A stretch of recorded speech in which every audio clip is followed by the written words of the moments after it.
JC24/7.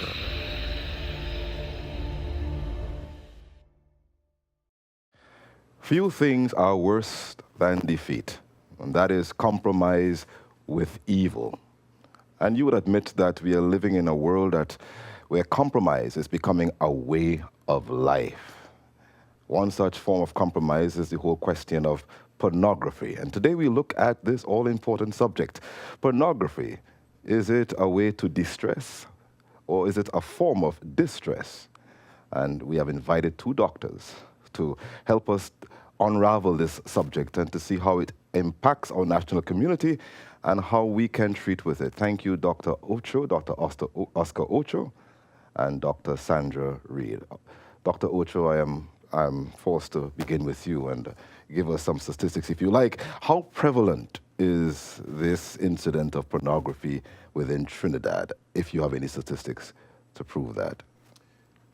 I'll use as a point of departure an article in the Express newspaper of October 2014, which in reporting international statistics showed that Trinidad had the highest rate per capita of persons who visit porn sites on Google. What that means, when you look at the population of Trinidad and Tobago, versus the population of other countries, the number of persons or the number of times individuals will visit sites is by far superior to any other country in the world. Would you consider this alarming, sir? It is not just alarming, but it's frightening. I tell you. Because it speaks to a real issue that we are having, where a lot of people might be searching for sexual gratification, but might be searching for it maybe in the wrong places. Well, some may argue that it's a form of de-stressing themselves as opposed to distressing themselves. And they get their pleasure this way. How do you relate to that? If I consider it as a form of de-stress, how would you treat with it? It's interesting that you used both words, de-stressing and distressing, because the distress could eventually lead to distress. Because let's bear in mind that when a person views pornography, eventually that person is mentally having the very experience that is being observed. And that then, that distress could lead to the distress, because we have issues of addiction that will come into focus. Wow. Dr. Reed, I've heard somebody describe pornography in a very interesting way. They say that it's prostitution with a camera. Others have said that pornography is glamorous art of human form and stuff like that. How do you relate? Do you reconcile the two? Do you think it's justified to call it prostitution with a camera, or is it art in human form? Okay, very interesting question. But I think that we could answer that question by looking at some definitions. Sure. If we want to call pornography an art, let's define what is art. Right.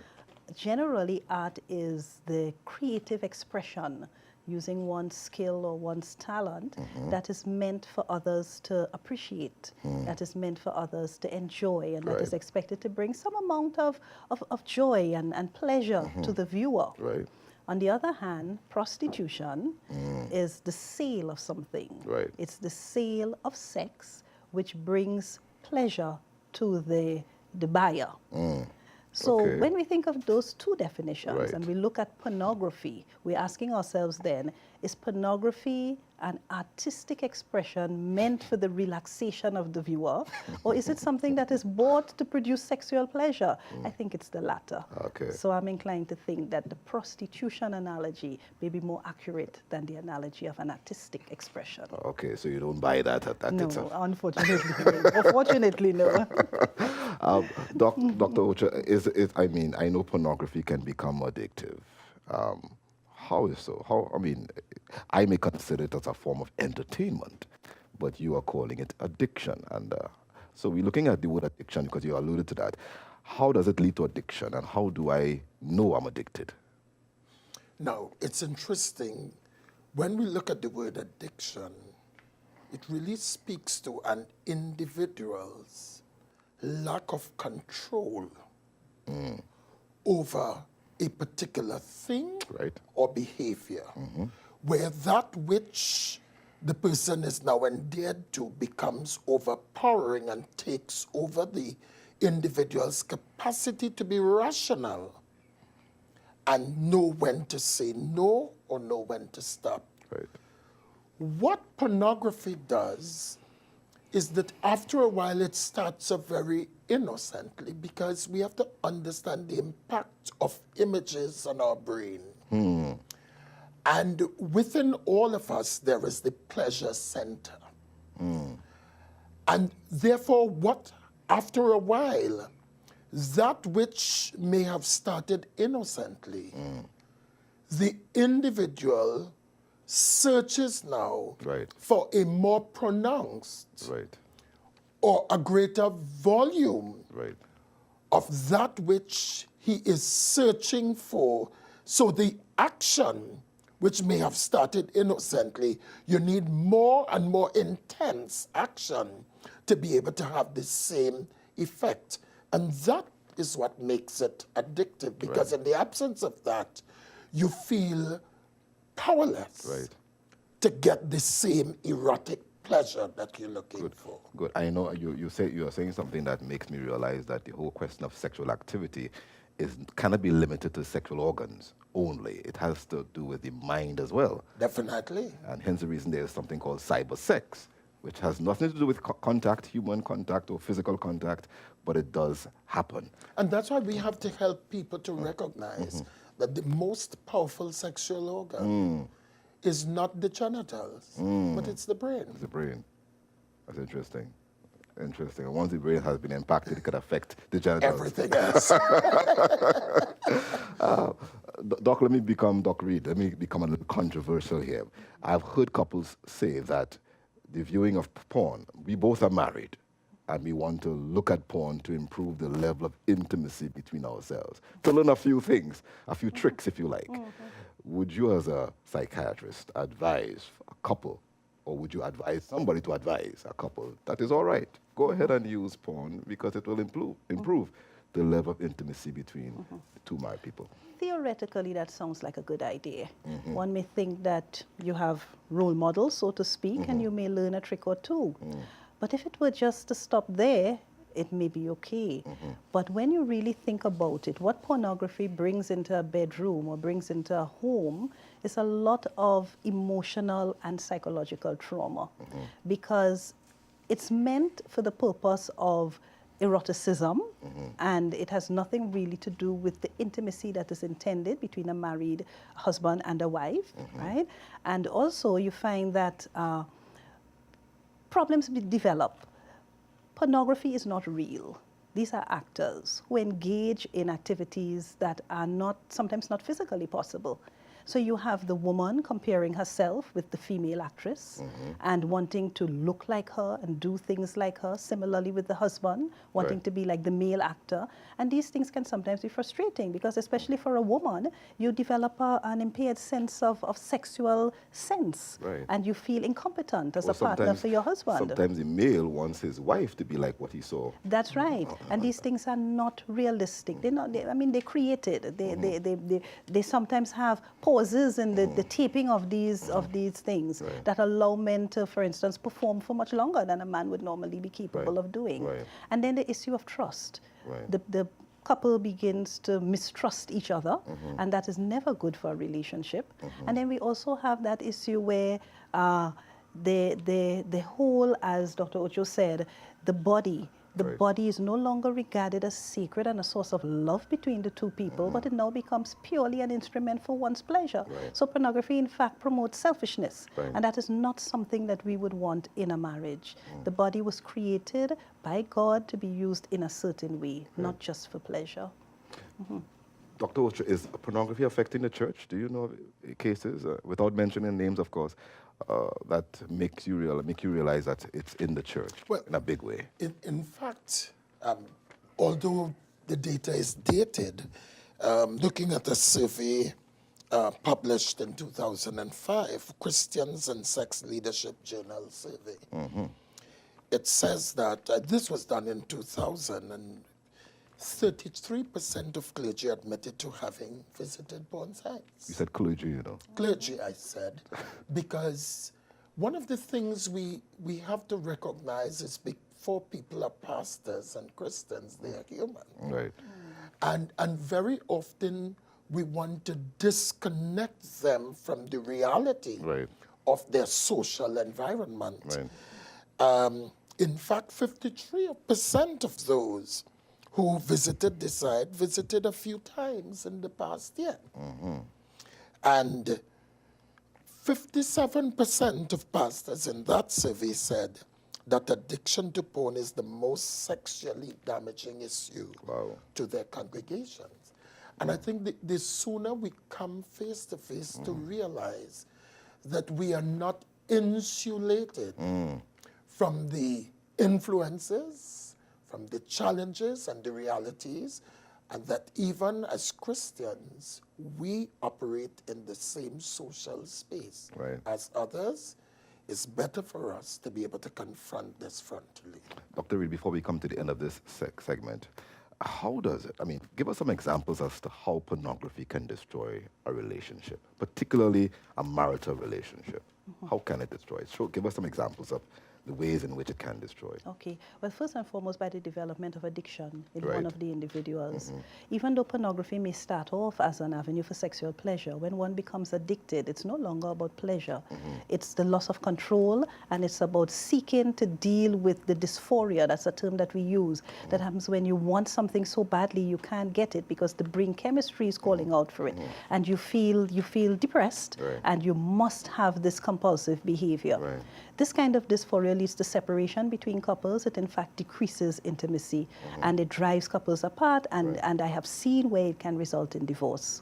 Okay? And then we have the issue where sexual deviance may increase. After you've been looking at porn, you want more and more and more deviant ways of stimulating oneself, and the partner, whether it's man or woman, is now looking to his or her spouse to engage in these deviant behaviors, which creates anger and which creates guilt and depression. So that too can be one form of destruction of a marriage. Yes. And there are cases for male and female who are addicted to porn. Yes. Male and female. Male and female, more so in the man.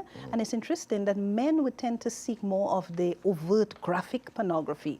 Women do it more subtly. All of those movie channels with porn embedded within the storyline. Yes, women tend to seek more of that kind of pornography. We are here looking at pornography. Is it a form to distress or is it a form to de-stress? We'll be right back as we maybe look at the whole question of as to how we can begin helping the one who is addicted. Stay tuned. We'll be right back.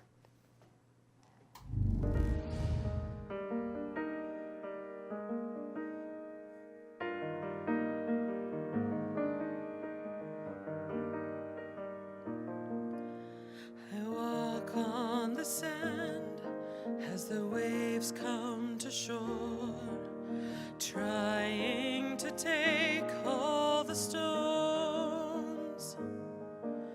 Some wash away, very few of them stay, but they know that the shore is their home.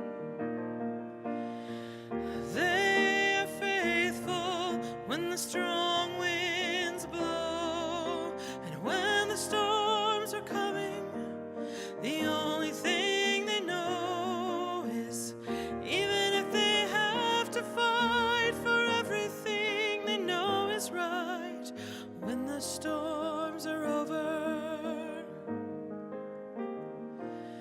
they were faithful.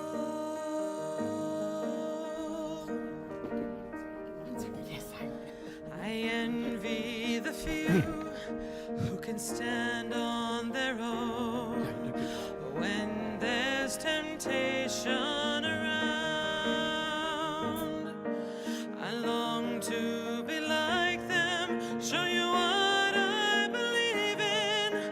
I want to stand firm on my ground, so you will find the strong winds blow, and when the storms are coming, I want you to know that even if I have to fight for everything I know is right, I pray that when you call my name,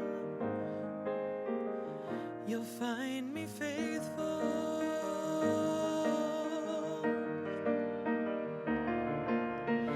I'm gonna keep my eyes on you every single day, 'cause when you come back again, I wanna hear you say that you found me faithful when the strong winds blew, and when the storms were coming, I only looked to you. And even though I had to fight for everything I knew was right, when you called my name, I heard you and I came, 'cause you found me faithful.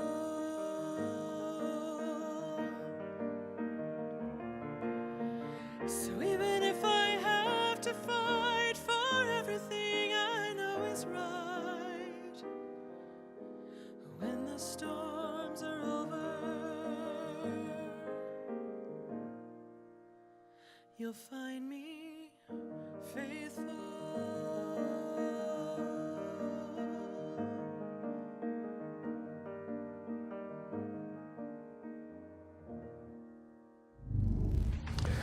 To de-stress or distress, I hope you're not under stress as we continue our discussion on pornography. In set here is Dr. Oscar Ocho and Dr. Sandra Reed. Let's go with you, Dr. Reed. Side effects. What are some of the side effects? Because some of us may have missed one or two items, but I'm sure there are many more things that affect those who particularly view pornography. What are some of the side effects? Okay. Well, we've already spoken about some of the relational side effects. Yeah. We've spoken about the dysfunction that may occur where one couple may in fact become addicted and be so absorbed in the pornography at the expense of relating to his or her partner. But then when an individual is self-absorbed in addiction to pornography, there are also physical effects. Most times when people engage in pornography, there's masturbation. And one may not think that there's any problem with masturbation, but in fact, one can develop sexual dysfunction because of masturbation. It has been shown in studies that youngsters, young adults who watch a lot of pornography and masturbate develop impotence at a very, very young age. And not only that, when you become accustomed to the intense stimulation of pornography, when you eventually go into a sexual relationship with a human partner, there are very, very significant consequences like delayed ejaculation in the man and inability to orgasm in the female because you have become so accustomed to an intense stimulation. Now, alcohol and drug use go hand in hand with chronic pornography use and sex addiction. Is that right? As well as depression. And it makes sense that alcohol and drug addiction might go along because the same part of the brain is stimulated when one is using these drugs as when one is engaging in watching pornography. That's the limbic system, and that's the system that deals with pleasure. And it's interesting that when you overstimulate the limbic system, what happens is actually called an amygdala hijack. What that means is that, I can't even repeat that, sorry. Ordinarily, when one makes choices about behaviors, the prefrontal cortex is the part of the brain that God has given us to be able to think and to reason, to rationalize and make good decisions. But when we do things like alcohol, drugs, and excessive sex, or even overeating, the limbic system is engaged. And that system overrides and removes all capacity for rational, logical decision making. Wow, that's a lot to chew on, Doc. Dr. Ocho, what about Dr. Reed spoke about the viewer. What about the actor? What are some of the side effects of acting or simulating these roles? Now, it's interesting that while initially this may bring economic benefits, because my understanding is that people are paid well initially. After a while, your sense of your personhood becomes lost, so that you are no longer seen as a whole person, but as an object. So that self-worth and that self-esteem, the fact that when you look into the mirror, it's as if you are forever having to disrobe yourself to people who you don't know, to become involved in all kinds of acrobatic positions, just so that the business person is able to sell his or her product. Right. So you are no longer seen as a person, but as a product which sells. And how do you then regain that sense of personhood when you are technically being used and abused and left there to face your real self? In fact, I often wonder, how do individuals like these see themselves when they look into the mirror? Because you have to now relate to a real person with real emotions who have to suppress those emotions because it becomes now a product. Right. You know, it's interesting when I look at the viewer versus the actor. The actor performs a role that becomes public, or it's publicized, but the viewer views the role privately. Is there hope for one and not the other? And is one in deeper danger than the other one in terms of recovering from their, if it's addiction to acting and addiction to viewing? Is there hope? There is hope. There is always hope. And it's challenging for both parties. The viewer, because of the shame, the guilt that is associated with pornography addiction, very rarely seeks help because he or she is addicted. They seek help when consequences catch up with them. When the wife decides that she's ready to leave, or when the employer causes a scene because you are found to be on the sites at work. So you are forced to get help because of these embarrassing and shameful situations. And it's very difficult to admit what is going on. But there is always hope. If you are addicted, there is an approach to addiction. The person has to make sure that they remove all possible sources of pornography, and they have to find new coping skills, because many times people who are addicted to porn is because they are dealing with emotional and psychological problems. So you find new coping skills. From the perspective of the actor or the actress, sometimes it is possible to become desensitized, and you have to want to come out. There has to be that desire, and it's difficult because sometimes this is what the individual knows. There are many layers that need to be mended. We start with the person, as was mentioned by Dr. Ocho. There has to be a certain amount of healing, a certain amount of improvement in sense of self and self-esteem. But then there is also the need to look at one's own sexuality, because many times persons engaged in pornography, their own personal sexual lives are quite deviant. It's almost as if they don't want to mix what happens on stage with what happens privately. So privately has to be different. So that too has to be mended. And a lot of times these persons themselves have histories of sexual abuse as children. So the healing goes far back. You have to mend, and to give them hope, there's no other way but to point them to the source of great hope in this universe, and that's God. That's all. And I think too, that's why it's so critical that in both instances, the individuals will need rehabilitation. It's as if the person who is the actor, having lost that sense of self, needs to technically learn how to walk again, how to look at self again and smile again and realize that I can become what I'm supposed to be. To the addicted, you need rehabilitation as well. That's the viewer. Because it's a case of, how do I move from the guilt and the shame? Because all this that is done in private very often manifests itself publicly at times that we might be shocked at, where a person might be caught and they now have to confess that they have been engaged in this behavior for such a long time. And especially if you are somebody who has been respected in society, how do I begin to regain that trust and respect all over again? So rehabilitation has to occur from either party, and that's why I love how Dr. Reed puts it, that we need to point them to that sense of hope. Beautiful. Because that's the only way they'll get How do you this help to go. parents, Dr. Ocho, in this technological age where folk have iPad, they have their smartphone, they have the laptop, they have the computer? And in our time, well, in my time at least, we only had access to the printed magazine. Now you can access information online. How do you help parents help their children to avoid being hooked? To me, it has to begin with relationships. Very often we wait until the problem manifests itself for us to begin to seek interventions. Right. But we need to provide opportunities and safe spaces where our children could come to us, where our children could speak with us, where our children could share their experiences, and if even they visited a porn site accidentally, they could come and they say, oops, look at what I just saw. And we could create that into an opportunity for conversation. Education. And education. It's about really how do we help our children to develop the resiliency skills, to be able to say no, even when a friend invites them to look at the porn. And feel know-how because they are going back to a safe space where they can be validated all over. What can the church do? Can the church do anything to assist in the whole question of pornography education, if you like?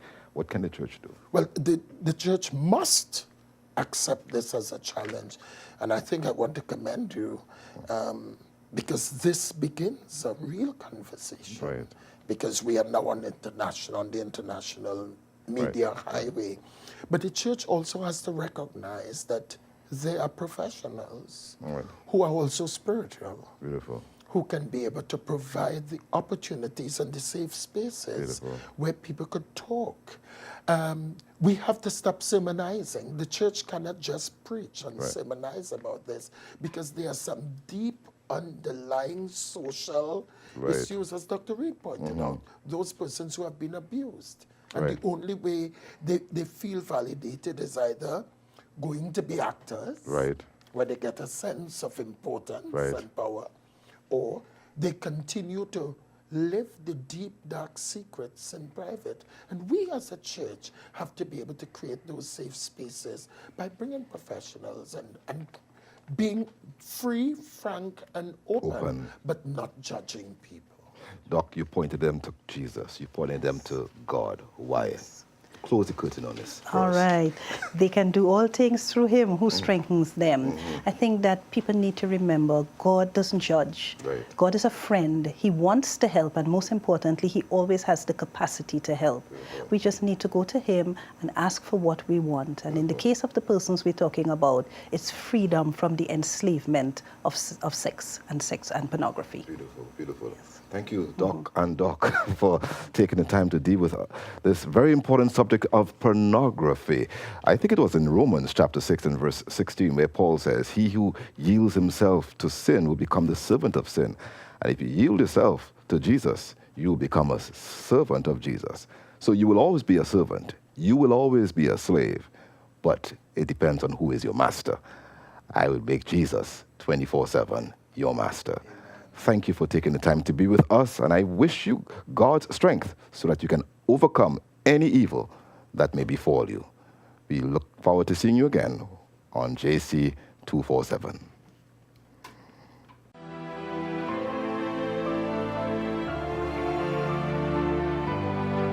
Thank you for viewing JC247. Be sure to subscribe to our YouTube channel and remember to inspire your living as you prepare for heaven. You can get it all on JC247.